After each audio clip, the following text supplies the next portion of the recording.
এরপরে প্রশ্ন হলো, গ্রামে যুব সমাজের মধ্যে টাকা দিয়ে লুডো, ক্যারাম এবং জুয়া খেলার প্রচলন ভয়াবহ পর্যায়ে চলছে, এ ব্যাপারে ইসলামের হুকুম কি? ভাই, টাকার বিনিময়ে এই যে জুয়া বিভিন্ন রকমের খেলার আয়োজন হয়, এটা হারাম। এবং আল্লাহ রাব্বুল আলামিন কোরআনে কারীমে স্পষ্ট ভাবে জানিয়েছেন, ইন্নামাল খামরু ওয়াল মাইসিরু ওয়াল আনসাবু ওয়াল আজলামু রিজসুম মিন আমালিশ শাইতানি ফাজতানিবু। মদ, জুয়া ইত্যাদি এই যে কয়েকটা কথা আল্লাহ উল্লেখ করেছেন, এগুলো শয়তানীয় কর্মকাণ্ড, সাধারণ হারাম না। শয়তান এগুলো করায় এবং এগুলোর মধ্য দিয়ে আমাদের মধ্যকার সম্প্রীতি নষ্ট করে দেয় এবং শত্রুতা বিদ্বেষ বাড়ায়। জুয়া খেলা হারাম, এটা আপনি পয়সা উপার্জনের জন্য করেন আর সময় কাটানোর জন্য করেন।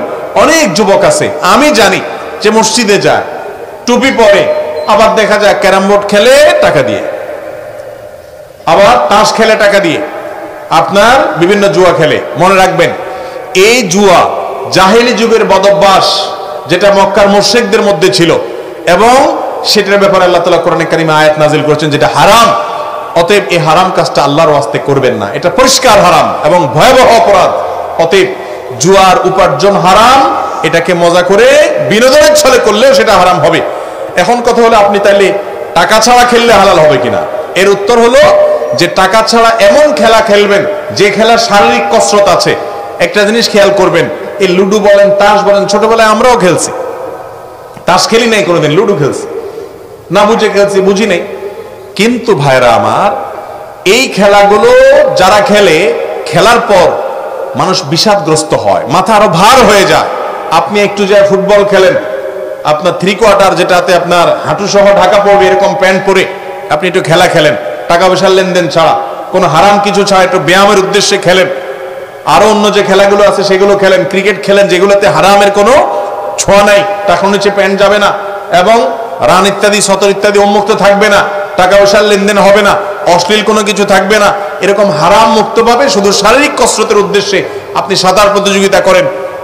এই সমস্ত খেলাধুলাগুলো মানুষের শারীরিক আনন্দ দেয়, মানুষকে শারীরিকভাবে মানসিক আনন্দ দেয় এবং শারীরিকভাবে আমাদের মধ্যে কাজের স্পৃহা বাড়ায়। নবী করিম সাল্লাল্লাহু আলাইহি সাল্লাম তার স্ত্রী আম্মা জানা আয়েশা রাদিয়াল্লাহু আনহার সাথে দৌড়াদৌড়ি প্রতিযোগিতা করেছেন। অতএব ভাই, এই ধরনের খেলাধুলা ইসলাম জায়েজ রেখেছে শর্ত সাপেক্ষে। আর বাকি যেগুলো আমরা বসে বসে খেলি, এগুলো আমাদের মেদ ভুঁড়ি বাড়ায়, স্থূলতা বাড়ায়, চোখের জ্যোতি নষ্ট করে এবং শারীরিক সক্ষমতা শেষ করে দেয়, মেধা নষ্ট করে দেয়, সময়ের অপচয় করে, মানসিকভাবে আরো পেরেশানি তৈরি হয়। বিধায় আল্লাহর ওয়াস্তে এই তাস, ক্যারাম এবং লুডো এগুলোর পিছনে জীবনটাকে নষ্ট করবে না। ভাইরে, জীবনটা বরফের মতো। ও যুবক ভাই আমার, আপনার জীবনটা গলে যাচ্ছে, গলতে গলতে শেষ হয়ে যাচ্ছে। আপনি বৃদ্ধ হচ্ছেন মানে আপনার বরফ গলে গেছে। আমি জানি না আমার বরফটা গলতে গলতে কোন পর্যায়ে আছে, কখন নাই হয়ে যাবে আমি জানি না। আপনি জানেন না আপনার বরফটা কতটুকু আল্লাহ তৈরি করেছেন, গলা শুরু করেছে জন্মের পর থেকে, এখন জ্বলতে জ্বলতে কোন জায়গায় দাঁড়িয়ে আছে আপনি নিজেও জানেন না। খেলাধুলার পিছনে, এরকম অহেতুক অযথা কাজের পেছনে কোনো বিচক্ষণ, কোনো আখিরাতে বিশ্বাসী, পুলসিরাতে বিশ্বাসী, জান্নাত জাহান্নামে বিশ্বাসী, মিজানে বিশ্বাসী, কিয়ামতের দিন হিসাব দিতে হবে সেটাতে বিশ্বাসী কোনো মানুষ নিজের জীবনের এই মূল্যবান সময়গুলোকে নষ্ট করতে পারে না।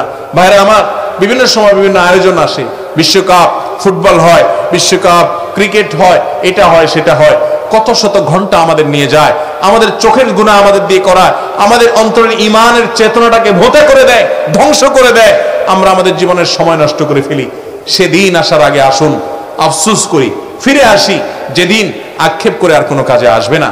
আল্লাহ তাআলা কোরআনে কারীমে সূরা মুমিনুনে সফল ইমানদার যারা জান্নাতুল ফিরদাউসের অধিকারী হবে তাদের বৈশিষ্ট্য বলতে গিয়ে বলেছেন, ওয়াল্লাযীনা হুম আনিল লাগবি মুরিদুন, যারা অহেতুক, অযথা, অনর্থক, অর্থহীন কাজ থেকে যারা বিরত থাকে এরাই জান্নাতে যাবে।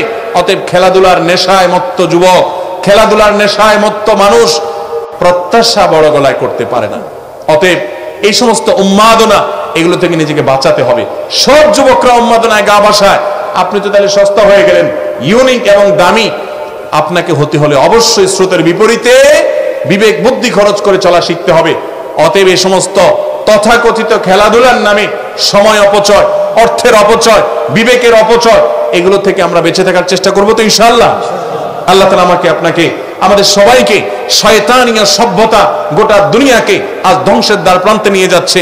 সবচেয়ে বড় চ্যালেঞ্জ তাদের, সবচেয়ে বড় তাদের টার্গেট হলো যে মুসলমানদেরকে তাদের ঈমানি যে চেতনা আছে এটাকে ধ্বংস করে দেওয়া। আমাদেরকে সচেতন হতে হবে, সতর্ক হতে হবে। মুসলমান যুবক চিৎকার করে উঠে 50, 100, 200 লোক একসাথে খেলা দেখছে, কি হয়েছে? তাদের পছন্দের দল গোল দিয়েছে বা জিতেছে, সে চিৎকার করে চেঁচামেচি করে উৎসব করছে। সে কেন উৎসব করছে? 10 জন ক্ষুধার্ত মানুষের পেটে খাবার চলে গেছে। আফ্রিকার শত শত মানুষ খাবারের অভাবে মাটি কামড়ে খাচ্ছে, তাদের খাবারের ব্যবস্থা সেই জন্য উৎসব করছে। তার দেশে বহু মানুষ কষ্টে আছে, তাদের কষ্ট দূর হয়েছে সেজন্য উৎসব করছে না। যুবক উৎসব করছে কেন?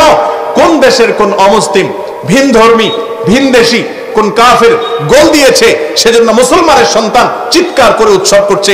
এর চেয়ে বড় লজ্জা ইমানদারের জন্য আর কি হতে পারে? ভাইরা আমার, আমাদের মধ্যে কবে সম্বিত ফিরে আসবে?